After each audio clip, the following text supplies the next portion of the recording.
Buen día, doctor Salinas. Nosotras somos el equipo 17 del grupo 703 y estamos conformadas por Solís Herrera, Gabriela Alexandra, García Rosas Nazaret y Astudillo Solís Carmen Betty. Nuestro tema es apendicitis. Mi nombre es Gabriela Solís y empezaremos hablando sobre el concepto de apendicitis, el cual es la inflamación del apéndice secal o vermiforme, que inicia con obstrucción de la luz apendicular, lo que trae como consecuencia un incremento de la presión intraluminal por el acúmulo de moco asociado con poca elasticidad de la serosa. Proviene del término apendicitis, del latín appendere, que significa colgar, y del griego itis, que significa inflamación. El apéndice se implanta en el borde inferior del ciego a 3 centímetros por debajo de la válvula ileocecal.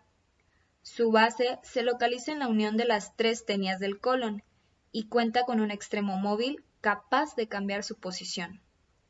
Su longitud varía entre 1 a 25 centímetros con un promedio de 10 centímetros. Hablando acerca de epidemiología, es la urgencia quirúrgica abdominal más frecuente, ocupando el 47.8% de los ingresos quirúrgicos. Afecta a todas las edades, con una incidencia entre los 20 y 30 años, y es rara en edades extremas. Puede afectar a ambos sexos, pero va a predominar en hombres, y la mortalidad global es del 0.1%. Pasando a la etiología, dentro de las causas de apendicitis aguda se consideran factores genéticos, anatómicos, dietéticos, infecciosos, parasitarios, inmunológicos, neoplásicos y cuerpos extraños, los cuales van a ocasionar obstrucción de la luz apendicular, porque el orificio apendicular redondeado se encuentra limitado por un repliegue mucoso, la válvula de Gerlach, de 3 a 5 milímetros de diámetro, y también la válvula de Maniga, situado en el conducto apendicular, como se puede observar en la imagen superior izquierda. Esta obstrucción puede estar dada por fecalitos o coprolitos en un 35% de los casos, por hiperplasia linfoidea en un 65% de los casos, por cuerpos extraños en un 4% y por tumor carcinoide en 1%. Se han mencionado factores predisponentes, como el tipo de alimentación baja en fibra y más industrializada, con aumento de la flora bacteriana y trastornos de la motilidad y dilatación del colon. La distensión de la luz del apéndice estimula las fibras nerviosas aferentes viscerales, produciendo anorexia y dolor vago difuso en epigastrio o mesogastrio, disminuyendo la peristalsis por la distensión súbita y continuando con inflamación de la mucosa por proliferación bacteriana y vascular, aumentando el dolor con náuseas y vómitos. Cuando el proceso inflamatorio llega a la serosa y al peritoneo local, el dolor se refiere y se localiza en el cuadrante inferior derecho. Dentro de esta patología existirá una clasificación de 4 grupos. El primer grupo es la apendicitis aguda no perforada, que puede subdividirse en edematosa hiperémica, purulenta y necrótica. El segundo grupo es la apendicitis aguda perforada, que se subdivide en purulenta, absceso con peritonitis localizada y peritonitis generalizada. El tercer grupo es la apendicitis aguda reactiva y el cuarto y último grupo es apendicitis crónica. La fisiopatología de la apendicitis aguda continúa siendo enigmática. Sin embargo, existen varias teorías que intentan explicar esta patología. La más aceptada por los cirujanos describe una fase inicial que se caracteriza por obstrucción del lumen apendicular, causada por hiperplasia linfoide, fecalitos, tumores o cuerpos extraños, como por ejemplo huesos de animales pequeños o semillas. Esto va a favorecer la secreción de moco y el crecimiento bacteriano, generándose entonces distensión luminal y aumento de presión intraluminal. Posteriormente, se produce obstrucción del flujo linfático y venoso, favoreciendo aún más el crecimiento bacteriano y desencadenando la producción de edema. En este momento encontramos ya un apéndice edematoso e isquémico, causando una respuesta inflamatoria. Esta isquemia a la que se somete el apéndice puede generar necrosis de la pared con translocación bacteriana, desarrollándose la apendicitis gangrenosa. Si este proceso se deja evolucionar y el paciente no es intervenido, el apéndice ya gangrenoso se va a perforar y puede generar un absceso con peritonitis local siempre y cuando la respuesta inflamatoria y el aumento logren contener el proceso. Pero si estos son incapaces, entonces se producirá una peritonitis sistémica. Dentro de esta patología encontraremos 4 fases. La primera es la fase congestiva o catarral, que se encuentra dentro de las 4 a 6 horas. En esta habrá obstrucción de la luz apendicular, hay acumulación de secreción mucoide con aumento de la presión intraluminal por carencia de elasticidad de la serosa apendicular y en esta fase es el medio ideal para el inicio del crecimiento bacteriano. En el paciente podremos encontrar náuseas, hiporexia y dolor visceral. La segunda fase es la flemonosa o supurada, que se encuentra dentro de las 6 horas. Aquí va a continuar la secreción mucoide y el crecimiento bacteriano y edema apendicular. Hay mayor aumento de la presión intraluminal y hay obstrucción del flujo venoso. También encontraremos dolor somático y localizado. Generalmente va a predominar la E. coli. La tercera fase es la necrótica o gangrenosa, que se encontrará dentro de las 12 horas. Aquí podremos ver isquemia y va a haber producción de pequeños infartos en la pared apendicular, así como también desarrollo de microperforaciones con escape de la bacteria con invasión de la cavidad peritoneal. En el paciente podremos encontrar fiebre y leucocitosis. La cuarta fase es llamada perforada. Se encuentra dentro de las 48 horas. Aquí va a haber dolor al rebote, un absceso localizado y habrá salida de material purulento franco a la cavidad peritoneal. El cuadro clásico de la apendicitis aguda es la presencia del dolor abdominal, que puede iniciar en el epigastrio o región umbilical o en la fosa ilíaca derecha. Es frecuente que se acompañe con anorexia, náusea y vómito. Este dolor aumenta su intensidad con una duración persistente de más de 6 horas y tiende a localizarse en forma permanente en el cuadrante inferior derecho. Cuando el dolor aumenta la irritación de la vejiga o el colon, puede causar disuria, tenesmo u otros síntomas. La diarrea no descarta la apendicitis aguda y en algunas ocasiones nos puede indicar perforación apendicular con taquicardia y fiebre. En niños, por ejemplo, la anorexia puede estar ausente y presentarse diarrea.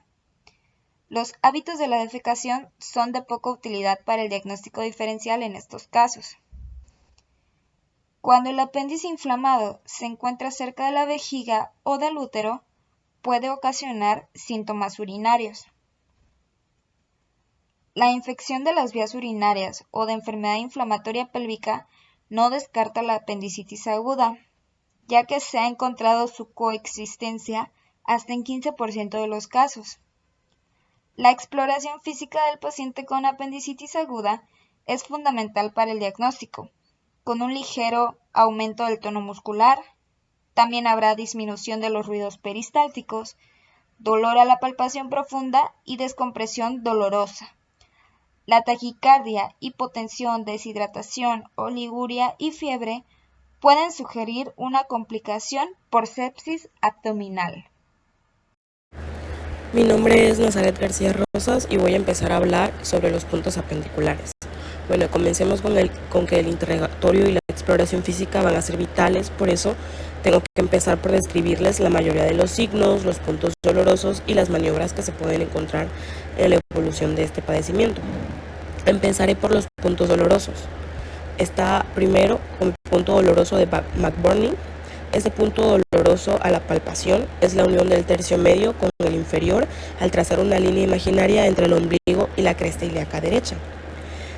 Este punto doloroso se debe a que de 6 a 12 horas de que se inicia el cuadro de inflamación del apéndice, este se va a extender a los órganos que lo rodean y al peritoneo parietal.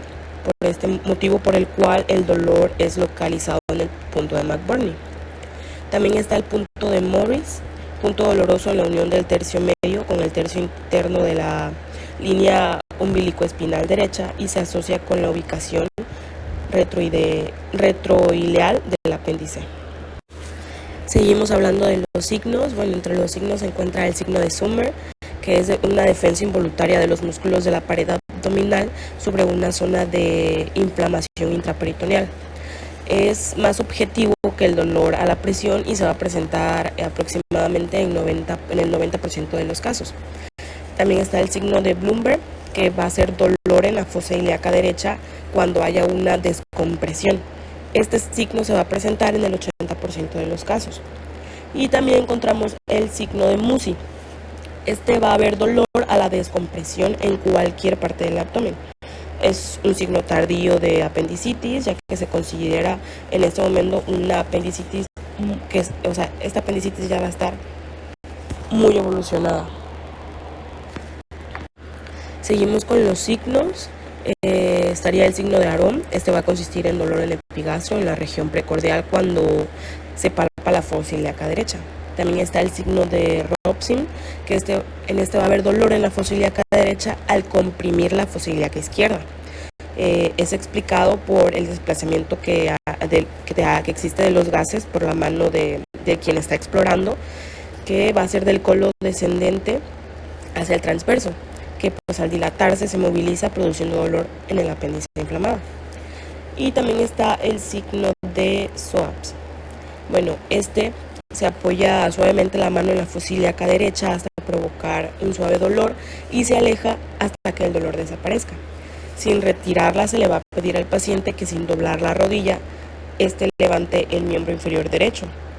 El músculo Soaps aproxima sus inserciones y se ensancha su parte muscular y pues así va a movilizar el ciego y va a proyectarlo contra la mano que se va a encontrar apoyada en el abdomen, lo que pues va a provocar dolor.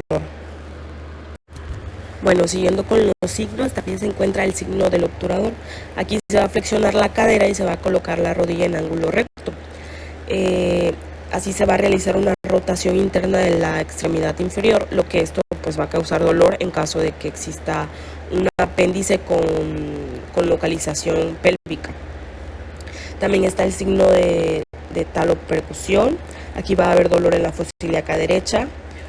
El paciente va a estar en decúbito dorsal al elevar ligeramente el miembro pélvico derecho y golpear ligeramente el talón. En el signo de Jambias, al hacer saltar al paciente, el dolor va a aumentar en la fosa ilíaca derecha. Y por último tenemos el signo de Chutro.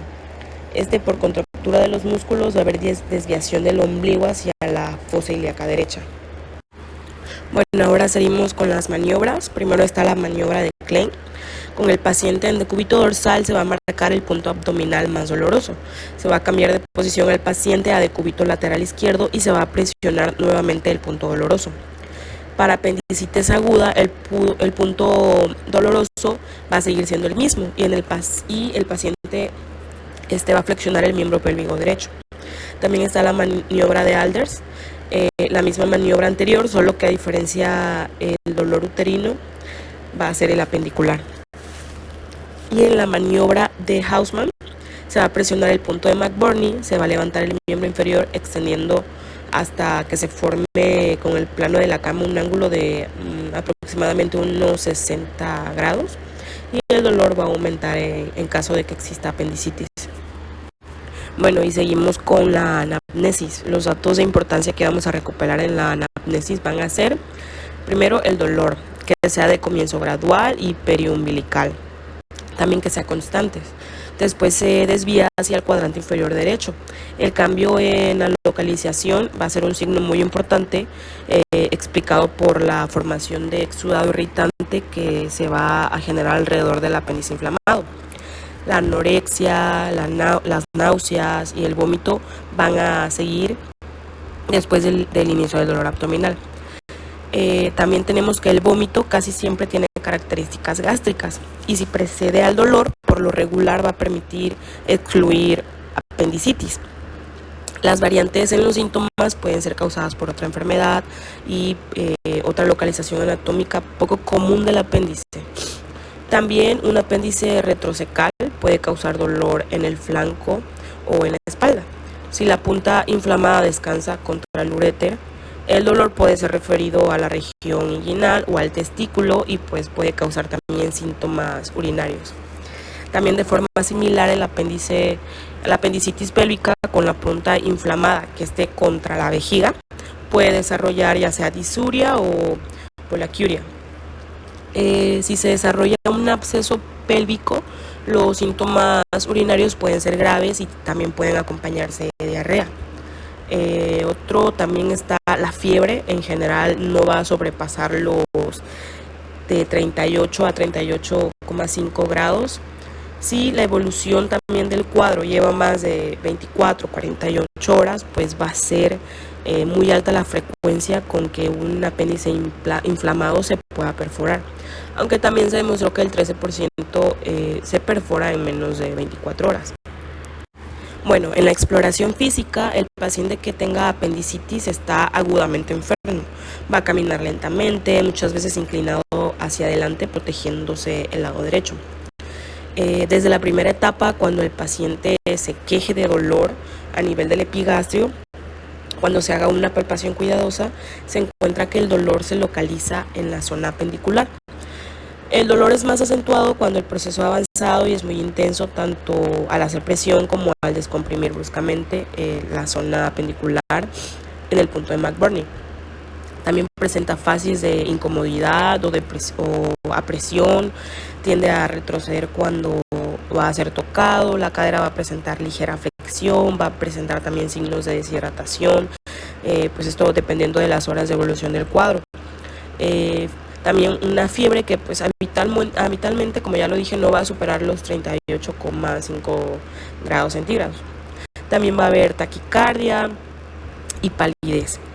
Se evalúa la ubicación del dolor, la distensión abdominal, la hiperestesia en la fosa ilíaca derecha, que pues este es el punto de McBurney, la presencia de defensa y contractura. También se utiliza la percusión suave para comprobar dolor a la descompresión. Y la rigidez del psoas ilíaco, esto va a denotar inflamación del peritoneo posterior. Por lo general, a partir de la apendicitis retrocecal o formación de un absceso. Bueno, y por último de mi parte tenemos a la mortalidad y cuál es el pronóstico de los pacientes. En los casos de apendicitis aguda no perforada, la mortalidad es menor que pues, en una apendicitis aguda complicada o perforada. Y esto se debe al retraso en el diagnóstico y a tratamiento o por errores quirúrgicos no diagnosticados oportunamente. En los pacientes mayores de 65 años, la morbimortalidad se incrementa por los cuadros atípicos, los cambios fisiopatológicos de sus padecimientos asociados, los cuales pues, van a incrementar el riesgo quirúrgico. En pacientes embarazadas con apendicitis aguda, el riesgo de perforación va a aumentar dependiendo de la edad gestacional. También pues va a poner en riesgo la integridad del producto y hasta de la propia madre. Por lo tanto, pues es muy importante la evaluación que sea conjunta del ginecobstetra y del cirujano general para pues poder establecer un buen diagnóstico y un buen tratamiento. También el pronóstico de estos enfermos en general debe ser bueno para la función y la vida, considerando que pues este cambia cuando hay complicaciones como peritonitis generalizada, oclusión intestinal o inexperiencia del cirujano, y también pues en los grupos de alto riesgo, como pueden ser los niños, los ancianos o las mujeres embarazadas, como ya lo comenté. Hola, ¿qué tal? Buen día, mi nombre es Astudillo Solís Carmen Betty y en esta ocasión les hablaré acerca del diagnóstico de la apendicitis aguda. Vamos a iniciar tomando el punto de que el diagnóstico de la apendicitis aguda va a ser principalmente clínico. Los síntomas con alta sensibilidad para la apendicitis van a incluir fiebre, dolor en el cuadrante inferior derecho, dolor que va a ocurrir antes de los vómitos o también una ausencia del dolor similar a lo anterior, es decir, antes de los vómitos. También la migración del dolor va a ser un fuerte predictor para la apendicitis. Dentro de los signos físicos con alta especificidad vamos a tener que es la rigidez abdominal inferior derecha, el signo positivo de psoas y también el signo de McBurney. Se puede considerar apendicitis en cualquier paciente con un dolor abdominal del lado derecho sin trauma periumbilical o dolor en el flanco derecho y que no ha tenido una apendicectomía previa. Dentro de las pruebas de laboratorio tenemos que estas son parte de la evaluación inicial. Si bien no son muy específicas para el diagnóstico, nos van a ayudar a descartar otras patologías. La leucocitosis va a estar presente en un 70 a 90% de las apendicitis agudas, pero también va a ser característico de otros procesos abdominales y pélvicos. Por lo tanto, la leucocitosis por sí sola no va a ayudar a tomar una mejor decisión quirúrgica. Los sistemas de puntuación, como los sistemas de Alvarado y Samuel, nos han sido desarrollados para ayudar en el diagnóstico. Estos sistemas de puntuación van a tener una manera uniforme, pero menos sensibilidad para el diagnóstico de apendicitis que el juicio clínico de un examinador, y no se debe reemplazar la experiencia basada en la toma de decisiones. Dentro de lo que podemos encontrar del diagnóstico diferencial del dolor del cuadrante inferior derecho, va a ser algo muy amplio y va a incluir diferentes procesos, como es el proceso gastrointestinal, que vamos a tener de ejemplo una enfermedad inflamatoria del intestino, una hernia, un absceso, un vólvulo o diverticulitis, así como también podemos encontrar procesos ginecológicos o urológicos, como van a ser el embarazo ectópico, la torsión ovárica, el cólico renal y la infección genitourinaria, así como también abscesos. Y también podemos encontrar procesos musculoesqueléticos, que van a ser, por ejemplo, el hematoma muscular o los abscesos. Bueno, enseguida hablaré sobre los métodos de imagen. El objetivo de las imágenes va a ser establecer el diagnóstico de apendicitis, evitar una apendicectomía negativa e identificar otras posibilidades de causas del dolor. En este caso, no se va a hablar acerca de la radiografía simple de abdomen, ya que no van a ser útiles, pero sí sobre la tomografía computarizada, que es probablemente el estudio de imagen de elección para la mayoría de los pacientes, porque va a tener una sensibilidad global del 96% y un valor predictivo positivo del 96%. Los hallazgos de la tomografía computarizada que van a sugerir una apendicitis aguda van a incluir una inflamación pericecal, absceso y colección de flemón o líquido periapendicular. La tomografía computarizada ha demostrado que va a cambiar el manejo en mujeres, esto disminuyendo las pruebas innecesarias. La tomografía computarizada se puede realizar con o sin contraste administrado por vía oral o por vía intravenosa, según la experiencia y la preferencia de la institución. La exploración de una tomografía computarizada sin contraste va a tener una sensibilidad del 92% y una especificidad del 96%. Y bueno, la tomografía computarizada sin contraste se debe considerar una modalidad de imagen muy aceptable en el estudio de la apendicitis aguda. Claramente no se debe usar el contraste en pacientes con alergia a este mismo contraste o en pacientes con enfermedad renal. Ahora hablaré acerca del ultrasonido. Este va a tener una muy alta sensibilidad, pero estará limitada por la habilidad del operador, así como también por una ubicación anormal, como por ejemplo un apéndice retrocecal. Bueno, el ultrasonido va a ser la modalidad inicial de elección tanto para niños como para pacientes embarazadas, esto para disminuir la exposición a la radiación. En general, el ultrasonido va a tener una sensibilidad del 86% y un valor predictivo positivo de 95%. Bueno, ¿esto por qué? Porque el ultrasonido va a ser altamente dependiente del operador. Sabemos que vamos a encontrar diferentes tipos de pacientes dentro de nuestra experiencia hospitalaria y por eso es que se me hace importante hablar acerca de cada reto que puede presentar tanto los pacientes adultos mayores como los pacientes pediátricos. Hablando del paciente geriátrico, tenemos que pues es muy probable que el paciente tenga comorbilidades preexistentes y también que pueda estar tomando medicamentos que van a alterar tanto la presentación de la enfermedad, así como también el manejo y los resultados. Estos pacientes de edad avanzada pueden tener una menor percepción de los síntomas. También los pacientes con dificultades de comunicación y aquellos que van a tener un acceso muy deficiente a la atención médica también pueden tener quejas vagas. Esto va a incluir un dolor difuso, fiebre o alteración del estado mental. Estos individuos comúnmente se van a presentar más tarde en el curso de la enfermedad, lo que va a ser más probable que tengan peores resultados. Y bueno, hablando ahora acerca de los pacientes pediátricos, vamos a encontrar que no van a poder verbalizar los síntomas y también presentan pues un desafío significativo para el adecuado diagnóstico.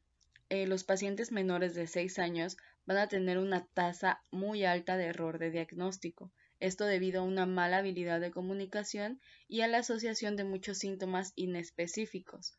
¿Qué podemos hacer? Una cuidadosa historia del padre o tutor y un examen físico muy meticuloso, así como también tener un cuidado muy especial en el diagnóstico va a hacer que este sea preciso.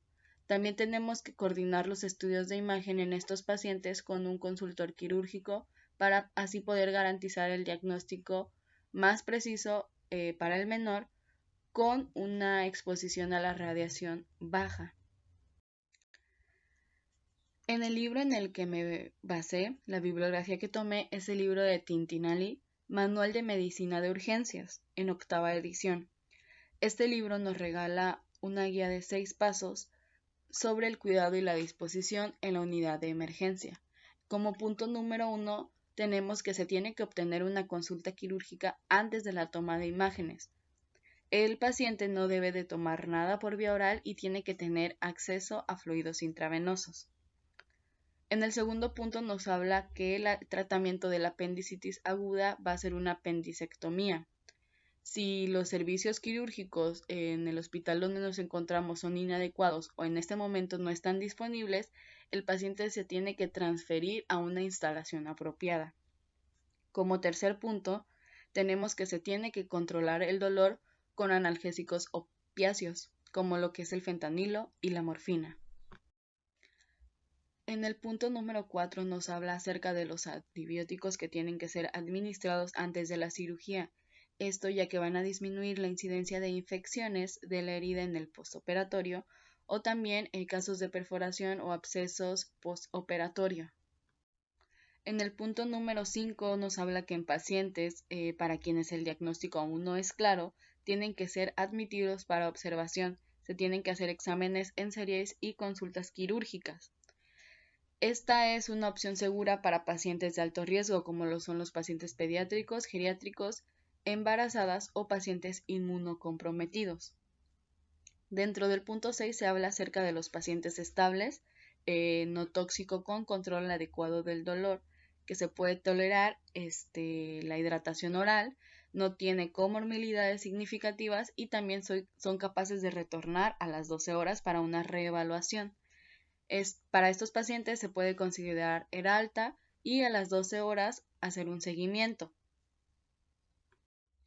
Y bueno, esto fue todo de mi parte. Mi nombre es Astudillo Solís Carmen Betty y repito, mi bibliografía está basada en el libro Tintinali de octava edición, Manual de Medicina de Urgencias.